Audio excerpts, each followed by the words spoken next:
మహాత్మా గాంధీ గ్రామీణ ఉపాధి హామీ పథకం పరిరక్షణ యాత్రలో భాగంగా తిరుపతి జిల్లా సూళ్లూరుపేట మండలం కోటపోలూరు పంచాయతీలో ఏఐసీసీ ఆంధ్రప్రదేశ్ రాష్ట్ర అధ్యక్షురాలు షర్మిలారెడ్డి రచ్చబండ కార్యక్రమాన్ని నిర్వహించారు.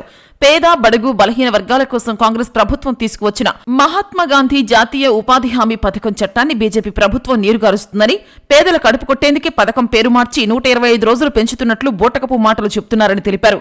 8 గంటలు ఉన్న పనిని 12 గంటలు చేశారని, పూర్తిగా కేంద్ర ప్రభుత్వం ఇవ్వాల్సిన నిధులను రాష్ట్ర ప్రభుత్వం 40%, కేంద్ర ప్రభుత్వం 60% నిధులు ఇస్తామని చెప్పడం పేద ప్రజలకు ద్రోహం చేసినట్లు కాదా అని మండిపడ్డారు. కాంగ్రెస్ ప్రభుత్వంలో రాజశేఖర్ రెడ్డి తీసుకొచ్చిన అనేక సంక్షేమ పథకాలు భారతదేశంలోని అన్ని రాష్ట్రాలు ఆచరణలో పెట్టాయని తెలిపారు. గ్రామాలలో గుడులు బడులు లేకపోయినా బెల్ట్ షాపులు మాత్రం అధికంగా ఉన్నాయని, రాష్ట్రంలో రహదారులు అధ్వానంగా తయారయ్యాయని, రాష్ట్రంలో ఆరోగ్యశ్రీ అనారోగ్యంతో ఉందని వారు తెలిపారు. మళ్లీ మన అందరి కాంగ్రెస్ ప్రభుత్వం అధికారంలోకి వస్తేనే రాష్ట్రం అటు దేశం అభివృద్ధి పథంలో దూసుకుపోతుందని వైఎస్ షర్మిల తెలిపారు. పై కార్యక్రమంలో తిరుపతి జిల్లా కాంగ్రెస్ పార్టీ అధ్యక్షులు బాలగురువంబాబు, కాంగ్రెస్ పార్టీ సూళ్లూరుపేట నియోజకవర్గ ఇన్ఛార్జ్ మావుడూరు వెంకటాచలపతి, రాష్ట్ర కాంగ్రెస్ నాయకులు, నియోజకవర్గ ఇన్ఛార్జీలు, మండల అధ్యక్షులు, కాంగ్రెస్ పార్టీ శ్రేణులు, కార్యకర్తలు తదితరులు పాల్గొన్నారు.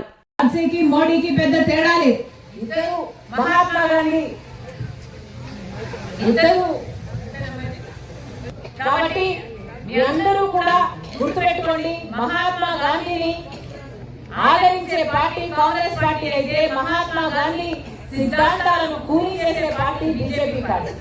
అలాంటి బీజేపీ పార్టీ అధికారంలో మహాత్మా గాంధీ గ్రామ స్వరాజ్యం కోసం ఎంతో పాటుపడ్డారు. అలాగే ఈ పథకం కూడా గ్రామంలో గ్రామ సభలు పెట్టి గ్రామానికి సంబంధించిన పనులు చేసుకునే వీలుండేటట్టు ఉపాధి హామీ చట్టాన్ని రూపొందించారు. అంటే గ్రామంలో ఒక బావి కావాలా, లేక ఒక రోడ్ వేసుకోవాలా, లేక చేనులో ఏదైనా గట్టేసుకోవాలా, లేక భూమికలు తీయాలా, ఇలాంటివి ఏ పనులున్నా ఆ గ్రామస్తులే నిర్ణయించి గ్రామ సభలో దానికోసం ఉపాధి పని పెట్టి ఉపాధి పని చేయించుకున్నాక వేతనాలు ఇచ్చేవారు. కానీ ఇప్పుడు బీజేపీ పార్టీ తెచ్చిన కొత్త చట్టంలో గ్రామాలకే సంబంధం ఉండదు. అంటే మీ గ్రామంలో పనులన్నీ ఆగిపోతాయి, గ్రామ అభివృద్ధి జరగదు. బీజేపీ పార్టీ నోటిఫై చేస్తుందట ఎక్కడ పని జరగాలి అని, ఏ రాష్ట్రంలో ఎంత పని ఇవ్వాలి, ఏ జిల్లాలో ఎంత పని ఇవ్వాలి, ఏ గ్రామంలో ఇవ్వాలి, లేక ఏ జిల్లాలో ఏ రాష్ట్రంలో ఇవ్వద్దు అని.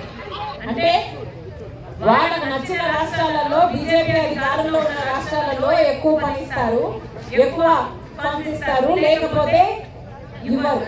అంటే ఇప్పుడు వాళ్ళ దయాదాక్షిణ్యాల మీద ఉపాధి హామీ పథకం పని చేయబోతుంది అన్నమాట. అంతేకా